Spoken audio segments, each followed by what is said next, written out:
All rise. The Minnesota Workers' Compensation Court of Appeals is now in session. The Honorable Thomas Christensen presiding. Please be seated.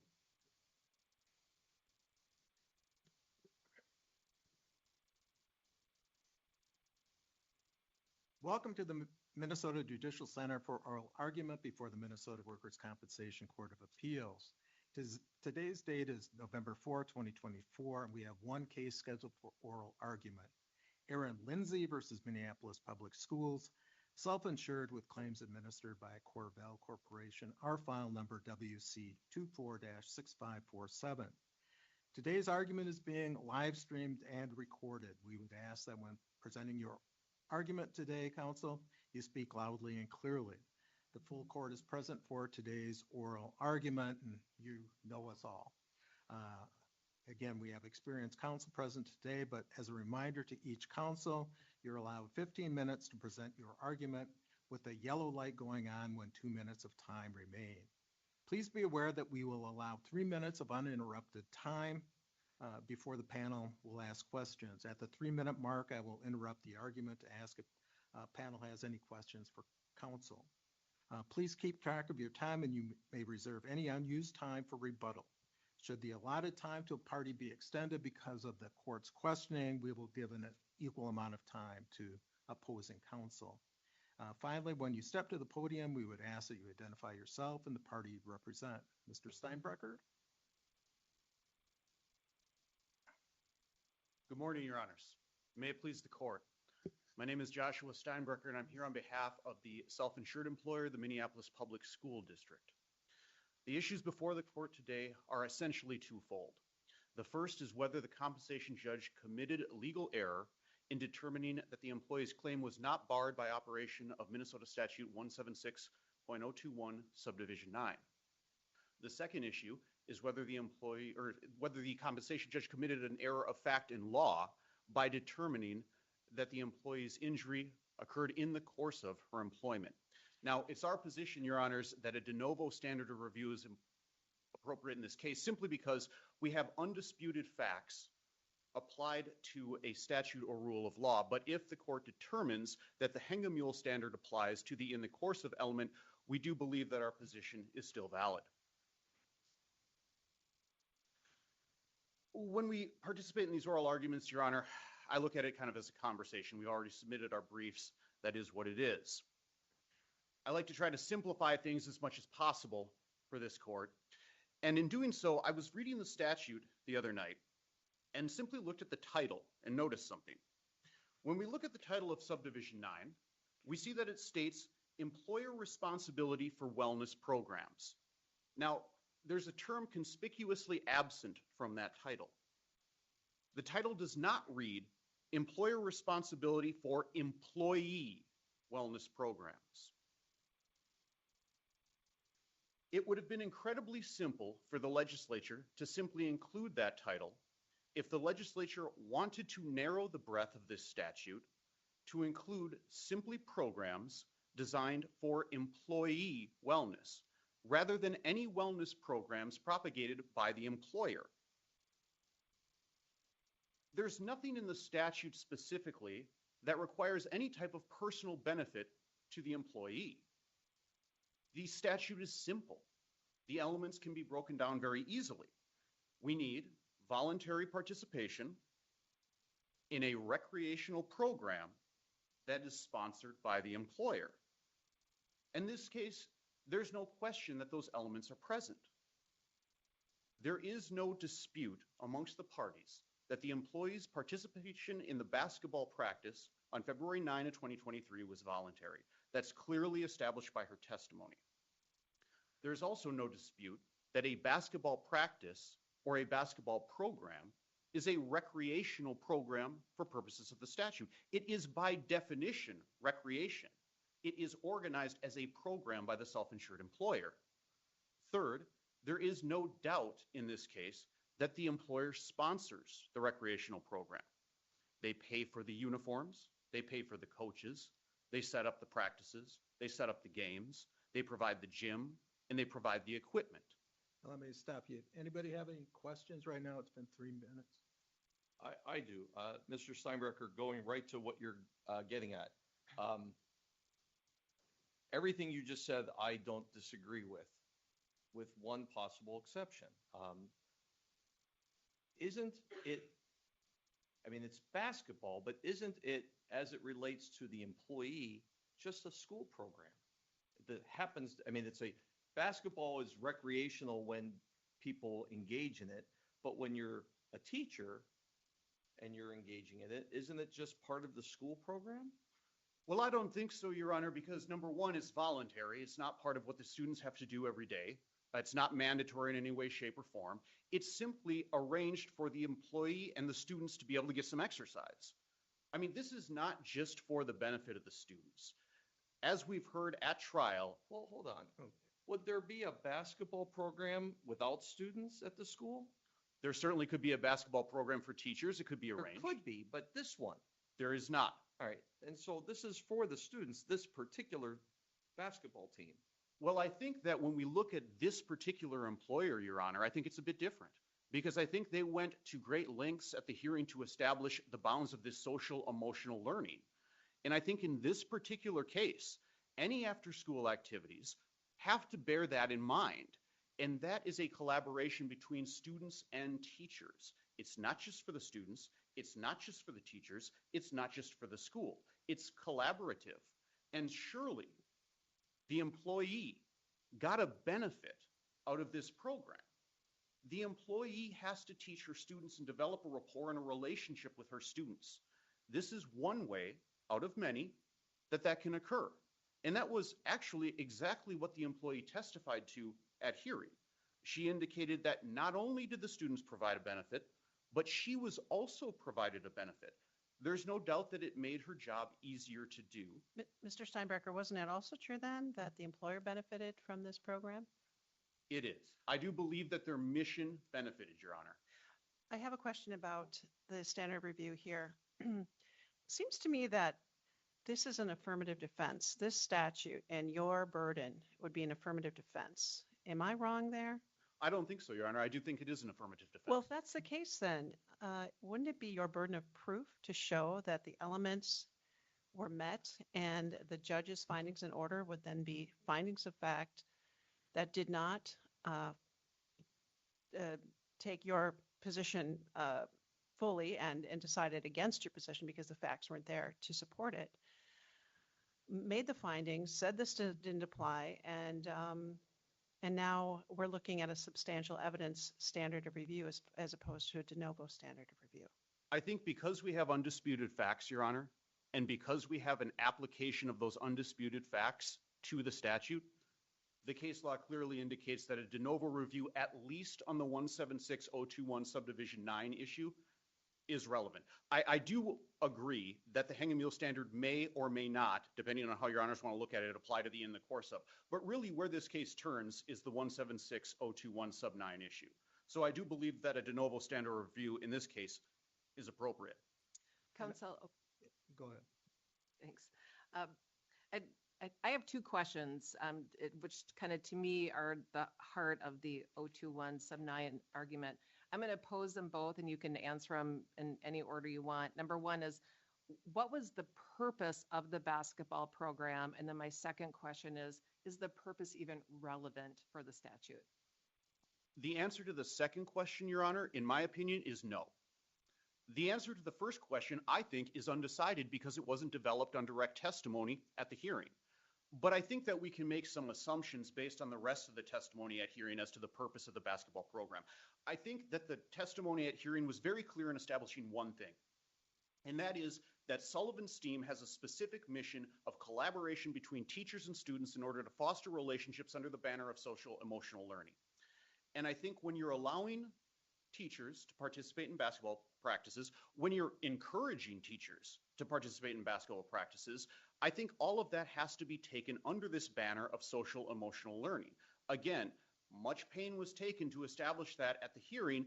Obviously, we know why on the in the course of element, but I actually think it cuts against the employee's position on this element. Now, This court has previously stated, and it was cited by the compensation judge, the decision in Ellingson v. Brady Corporation, that this statute, the exclusionary statute we're discussing today, applies, and I'm quoting here, applies to any voluntary recreational program sponsored by an employer. Now, that decision came out 15 years after the Hansen decision that was cited by the court, and it clearly states the scope of the exclusionary statute. It's any voluntary recreational program. As I've mentioned earlier, those elements are clearly satisfied by the facts of this case.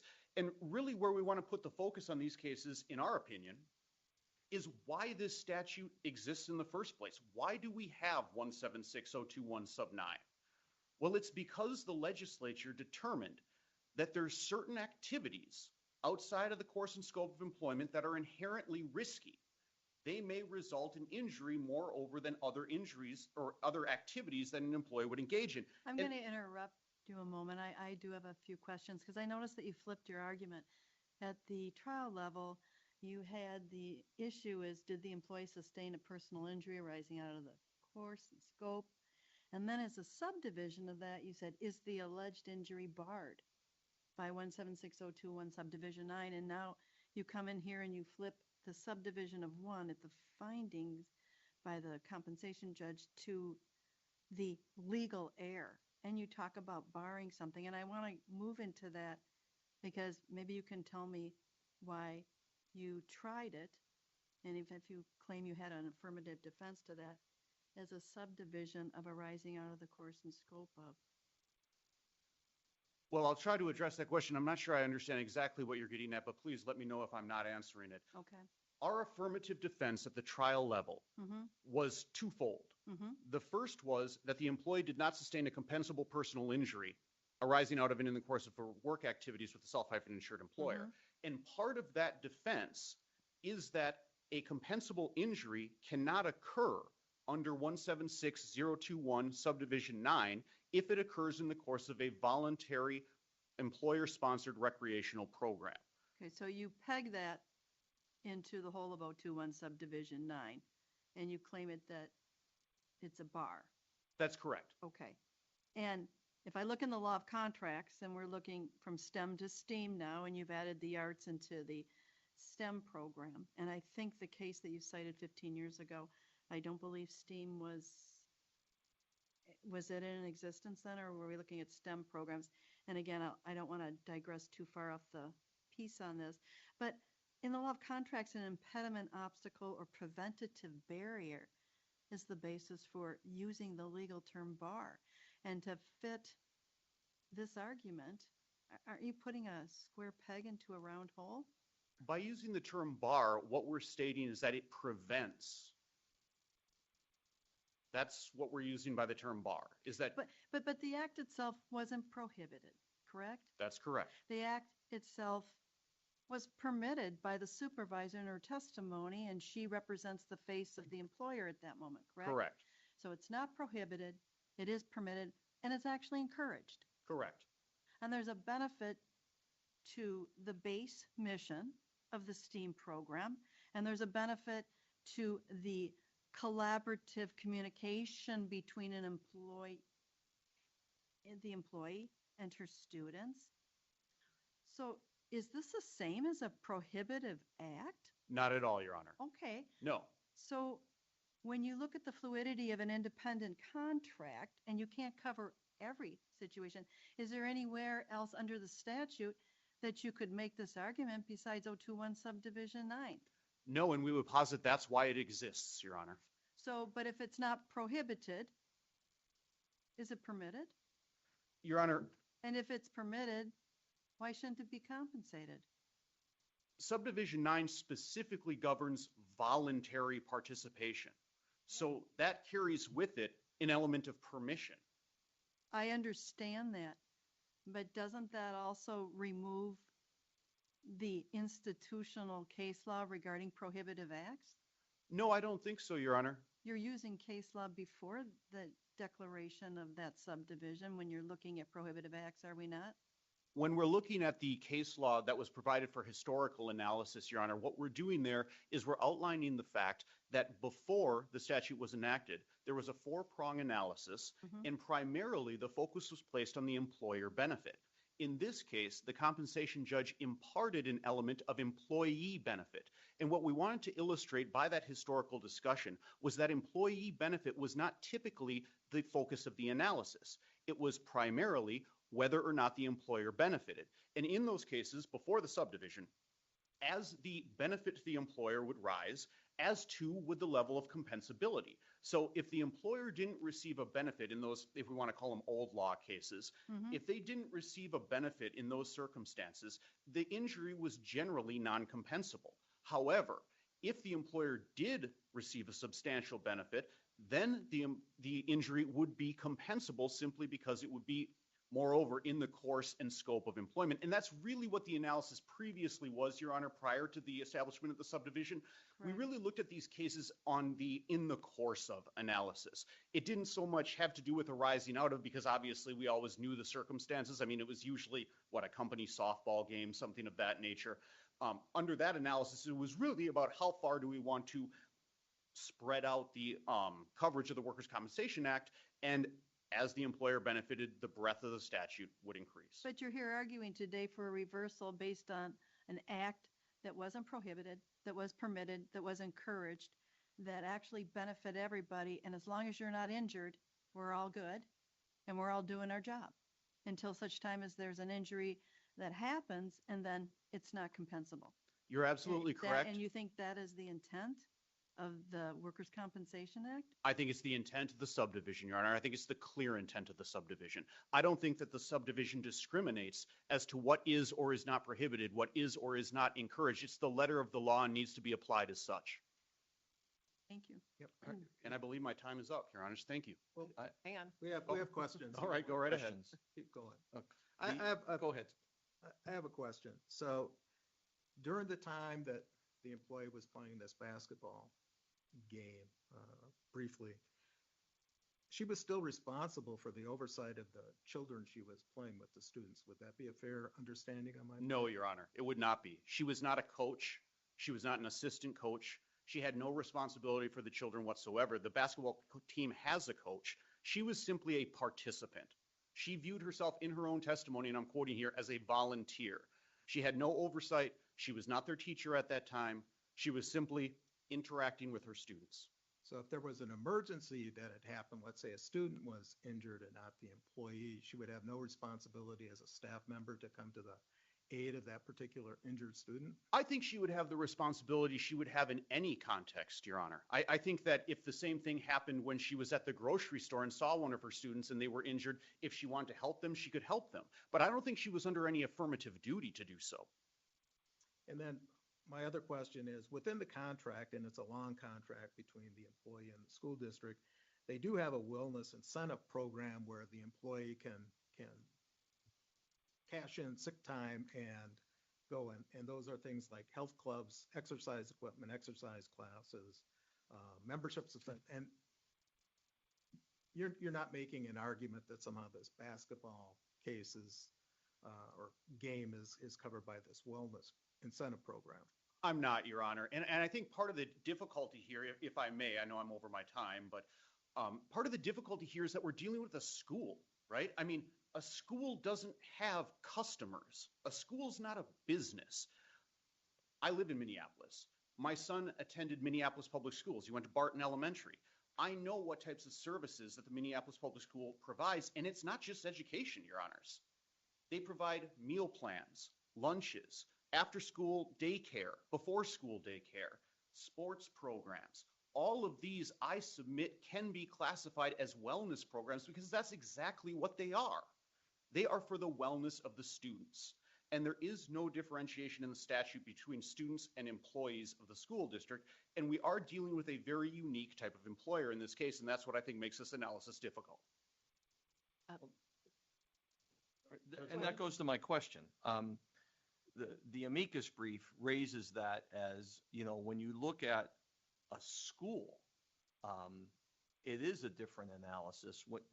If we say the employee's injury here is not covered, you're going to tell all of the teachers of all of the school districts in the entire state, hey, if you step out of the math classroom in this case and go into anything else, you're on your own. And from a policy perspective, that is a dangerous proposition, at least as argued by the amicus. What are your thoughts on that? My thoughts on that are this, Your Honor. I think we should look at a different scenario, slightly different facts here. What if this injury occurred when the employee was involved in a pickup basketball game with her students? Let's say it wasn't a basketball practice. Let's say it wasn't an employer-sponsored program.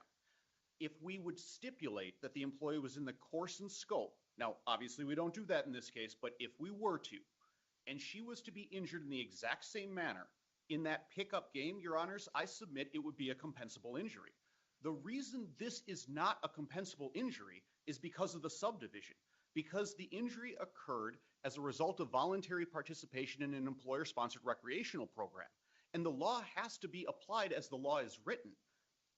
If the legislature wants to change the law, they can easily add a section after the last sentence saying this provision does not apply to teachers involved in after-school athletic activities or whatever they want to phrase it as. But they haven't done that.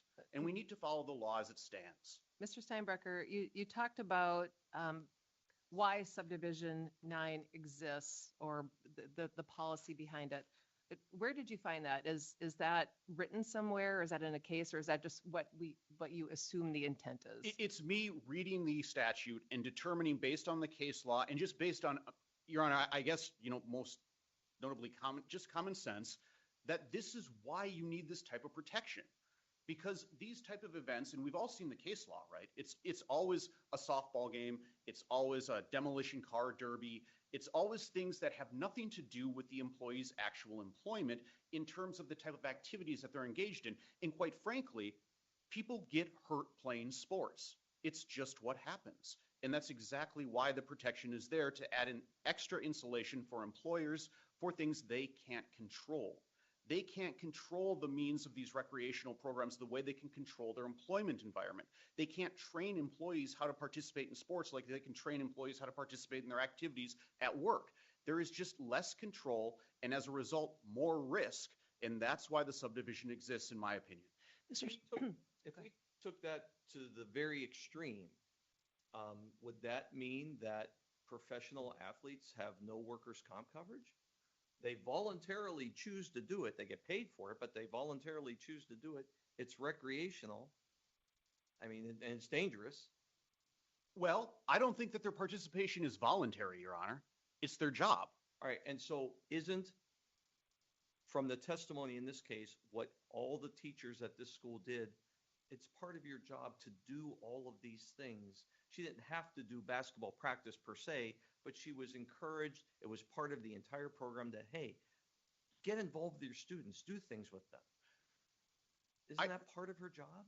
I don't think that going to basketball practice is in any way part of her job. No. Okay. I think that the testimony was at hearing, the vast majority of teachers at Sullivan Steam do not participate in the basketball program, and they are not adversely affected because of that. If we want to stretch out SEL, or social emotional learning, at what point do we stop? And that's the point we made in our brief is, okay, so now you attend a basketball game at 8 o'clock at night when your school day ends at 3:30 and you sustain an injury when you're walking down the bleachers, and it's a compensable injury because you're there to support the children. That is a level of protection that's not allowed to anyone else under the Workers' Compensation Act, and it would be impermissible, I think, to extend that to teachers at this one specific school because of one specific educational mandate. Mr. Steinbrecher, the problem I have with this case is that there are not enough cases out there that define the terms of this statutory provision. So when I looked at this, I thought, what exactly does it mean to be, what is a voluntary recreational program? Well, the statute seems to provide some clue. It says including health promotion programs. I don't think that qualifies here. An athletic event, and I think when I looked at athletic event, my thought was, well, what exactly is that? Is that like a baseball team that the employer sponsors? Like in the law firm days when we had, lawyers, one firm having a game against another. Parties and picnics, well, that's certainly definable, but my biggest problem with this is I don't really know what they mean. And I'm wondering if you can enlighten me. Your Honor, I guess the way I thought about it, and based on the case law, I think it's rather clear, at least when I was reading the case, is that it's one of these where you know it when you see it. We're stating that these terms are not ambiguous. They are what they are. Employer sponsored is very simple. It's the employer sponsors, that is, pays for and organizes the event. Recreational program is just that. It's recreation. Athletic event is a basketball practice, a basketball game. You're right. I agree 100%. A law firm sponsored softball league, for instance. It's any number of those things, but it's athletics in an organized manner. And as far as voluntary, obviously, as Your Honor probably is aware, that's where most of these cases are decided. They don't really examine the type of program at issue. In fact, I mean, this is one of the only cases that I've seen the type of program analyzed. Generally, what we're looking at is whether or not the participation was voluntary or not, and that usually has to do with some specific circumstances as to whether the employee was paid or not paid or ordered to be there or lost sick time, something of that nature. But I do think that it's important to define these terms, and I think, like I said, they're self-evident. I believe that they're defined by their face and that the statute's unambiguous. Any other questions? No. No. Oh, thank you, Mr. Steinbarker. Thank you, Your Honors. Thank you.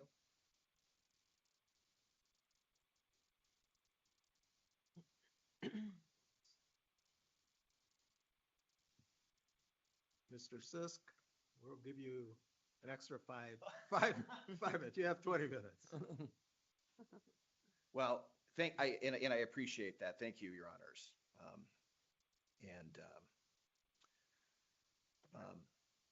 May it please the court, counsel, I represent Erin Lindsay, a dedicated math teacher at Sullivan STEAM School, who is injured while building essential relationships with her students.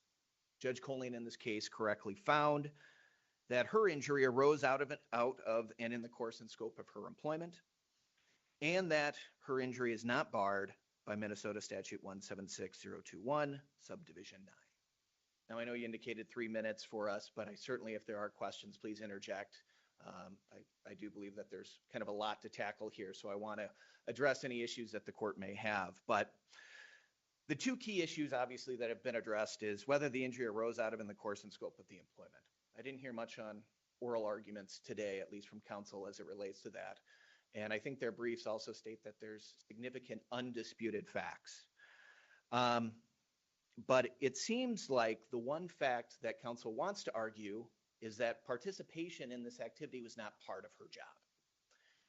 And that is the finding that the judge actually found and is undisputed in this case. The employer insured did not offer any witnesses to the contrary. There's no principal. The person who is the speaker for the educational institution testified that this is part of their jobs. Now, rightfully so, the contract, the union contract, doesn't allow them to specify, hey, you need to participate in this particular activity. But what they do, and I consider this kind of mandatory and optional parts of a job. The mandatory piece is obviously taking care of the welfare of the students, providing ethical jobs and taking care of the children and providing those essential duties. But then there are the other pieces, which are more of the optional, but are still part of the job, which is making those connections. And as counsel has indicated, we're dealing with a school. It's not a typical job. It is an environment of higher learning where we are trying to teach the children how to deal in society and make them citizens that are going to be able to go out in the world and participate and do good. So there's a lot that we put on our educators to do. The principal understands that, my client's supervisor understood that, and my client understood that. And she took it upon herself to participate in this activity that was enjoyed by her students, one that she could make meaningful connections. And it was during the course of her employment and in the scope that she injured herself. And so again, the facts in this case, as counsel indicated, they are relatively undisputed. So the judge's findings in this case should be upheld, and the employer and insurer have not offered why those facts are clearly erroneous. Let me stop you. 3 minutes have gone by. Any questions? Yeah, Mr. Sisk, Mr. Steinbrecher makes a compelling argument. Voluntary recreational program sponsored by employer. This was voluntary, it was recreational, it was an employer-sponsored program. Exact words of the statute. How is that incorrect in your opinion? Yes. Council used the term common sense. And it's funny because how we interpret it, I see it differently as well. But what I would ask this court, and when we look at it, and what the Supreme Court has told us in Shire versus Rosemont, that when we interpret words, we look at the plain meaning. So we have to look at the caption.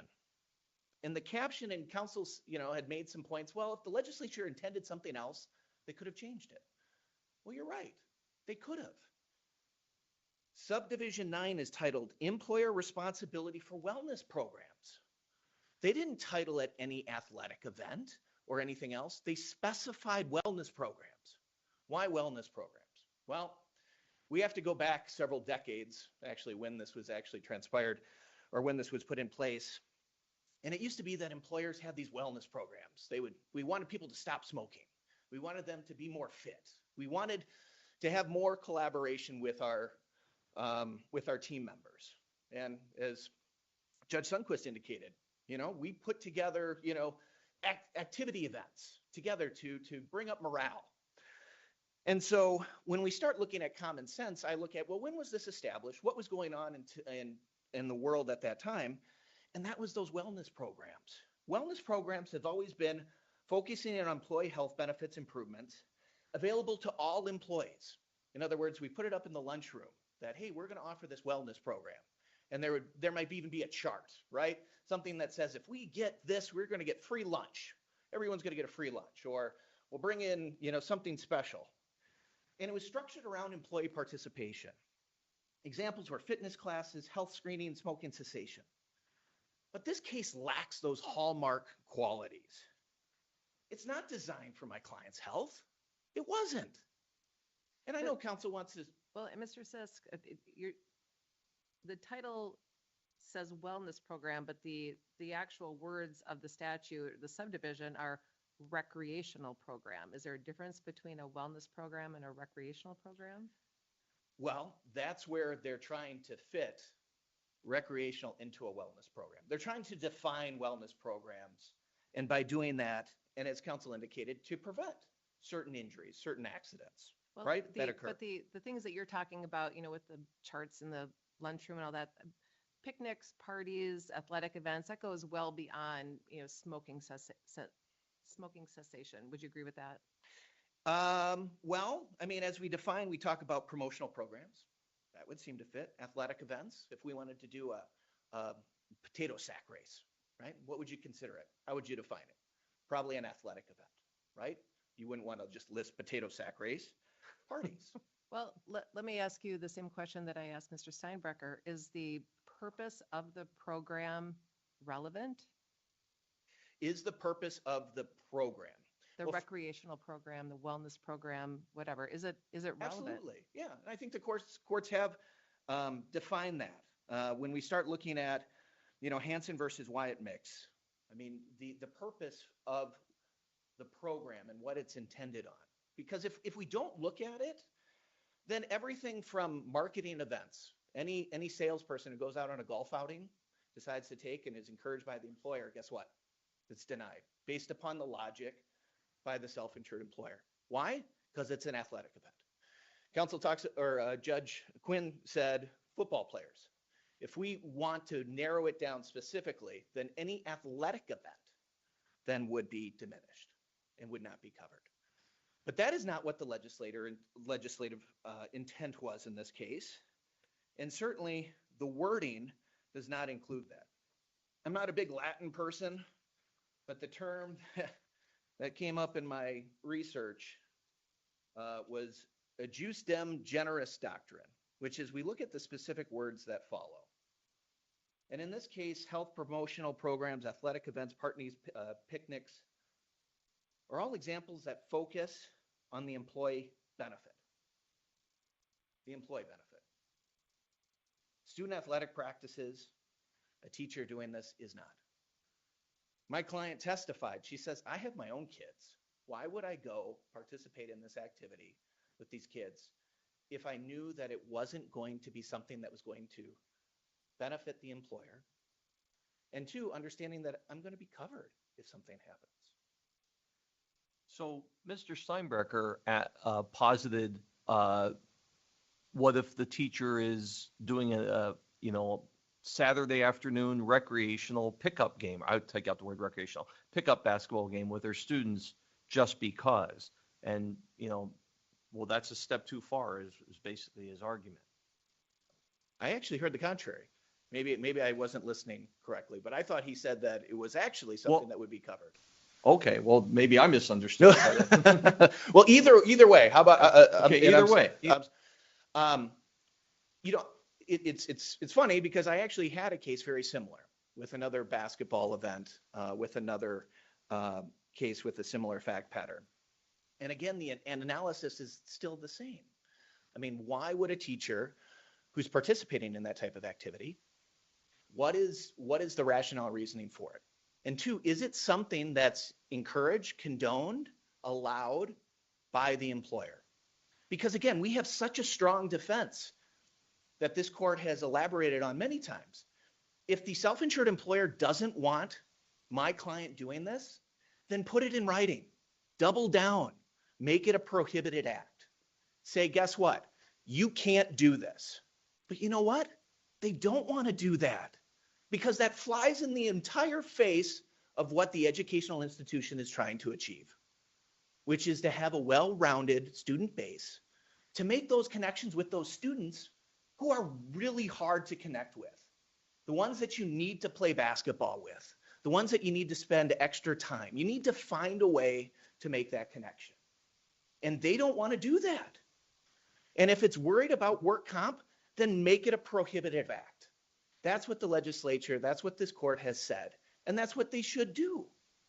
Mr. Sisk, Mr. Steinbrecher in his brief talks about, a teacher's work is never done and being wary of kind of extending work comp coverage for anything that a teacher might do in the name of having a better relationship with the client. So kind of building on what Judge Quinn had said, what if this would have been not part of a basketball program, but what if it would have been across the street at a public basketball after school, but across the street at a public basketball court? How would that be different? That's a good question. I think that would require further analysis, right? Same type of questioning that probably took place at hearing. We're asking the principal, is this something that's encouraged? Is this something that you've talked about? Is this something that you want your teachers to do? Because that goes a long way, right? I mean, if the employer has said, you know what, I don't want you doing this. I mean, this is where the principal has had multiple discussions and said, yes, I want you doing this. I want you to perform those. My client had the blessings of the employer to do this. I think in a case where it's across the street, outside the confines of the school, again, you have to ask then, is this something that's part of those job duties? Is this something that's condoned? Is there a benefit that's being brought?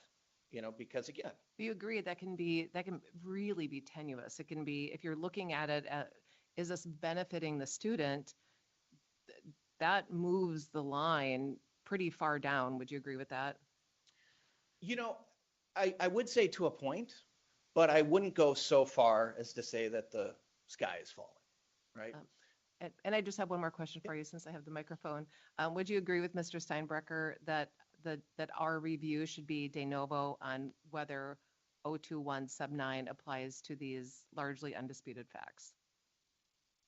Yes, I believe that the de novo in terms of the review of the law, correct, in terms of the analysis of the law. However, I think the facts themselves, again, such as was this performed part of her job duties, et cetera, those do fall within the clearly erroneous standard, which I do believe that the employer and insurer failed to meet in this case. But I would like to get back to kind of the slippery slope kind of approach to it. Work comp is such an interesting monster because it can go both ways. And especially when you start delving into legislative and rulemaking in terms of trying to weed out the bad apples or to weed out those various situations. But part of our system is based upon risk on both sides, and it's that assumed risk. And so I don't believe that this slippery slope, I mean, if there's going to be a plethora of these types of cases just, jumping up, even though, as counsel said, I haven't seen any other case that's been brought before this court similar to this fact pattern in how many years, that I'm less concerned about it. But I do think that, that's handled outside of the scope. I think that's something to be addressed, not by this court to worry about it, but instead, if it is something that needs to be legislative changed, or if those people that are assessing premiums and the like, that's something that can be addressed that way in terms of, the workers' compensation coverage. I think the law as it's written is clear in the intent that this was not intended to cover a teacher participating in an educational setting to assist students and to make those connections. And let me ask a question. We kind of talk about the business and customers, and in terms of school and students and teachers, should we view students as clients, perhaps not customers, but clients and the parents and the community in that regard, as opposed to strictly customers? And so there was a benefit going to the students and the parents and the community by your client's participation in this basketball school event. If I understand you correctly, I think in terms of considering students as employees, I think it's easier for us just to conceptualize that when we're applying. We use words such as employee, employer. And so I'm not asking if they were an employee, no, but a client of the school. Exactly. I think it's easier to conceptualize that when we start talking about, who is getting the benefit of these efforts and who is it that this employer is serving? What is their purpose? Because we have to draw a distinction between professional athletes, right? What is their benefit? What is their job? What is it they're doing? Because they're participating in an athletic activity. What if this is a gym teacher, right? She's doing he or she is doing an athletic type activity. What if I'm a fitness coach? I'm participating in an athletic event. We have to perform some sort of analysis in terms of what is the purpose of the employer, the actions of the employee, what are they serving? And again, in that analysis, we look at, again, this statute, and again, interpreting the wellness program. And while I understand that it's littered with the voluntary recreational programs, et cetera, I do not believe, again, that this falls within the wellness program. So Mr. Steinbrecher argued that the employee, by her own testimony, described that she received benefit from engaging with the students like this. And as I understood it from my review of the record, she was talking about how it made her job easier to do and communicate with her students, have a better relationship. Was there anything about her doing this for her own physical well-being? I recall asking her, during trial, that exact reason. And I think her response was, again, to the same type of effect that I have my own kids, that if I really wanted to, I would go and be with my own children in terms of, I don't believe that there was any fitness or any benefit that she obtained from it. If she had, hypothetically, if she had, does that change the outcome here? If she had said, I did this for my own good exercise too. No, I don't think it does. Why not? Well, I think because of all of the other elements that have been met. Again, a fitness coach gets into, fitness probably because they enjoy the activity of, doing the fitness, right? Basketball coach, I like getting out and, if I'm assisting my kids, I want to spend time with my kids, but I enjoy the sport. And do I like hitting a 3-pointer once in a while and put it, rubbing it into my kid's face? Yeah, absolutely I do. So there is a benefit, that we get. But does that override, the overwhelming, purpose for which that she's there in the first place and what she's trying to achieve. I don't believe it does. Would you describe her benefit to be incidental? Any benefit that she got just incidental to I participate? think that's a great word. I think that's a great way to describe it. Well, isn't it true if she moves towards renewal of a contract and she's participated, it would be considered a factor either indirectly to renew a contract, and the connectivity with the children at that time would be a factor for the renewal of a math teacher's contract? Yeah, and that was one of the reasons why I approached her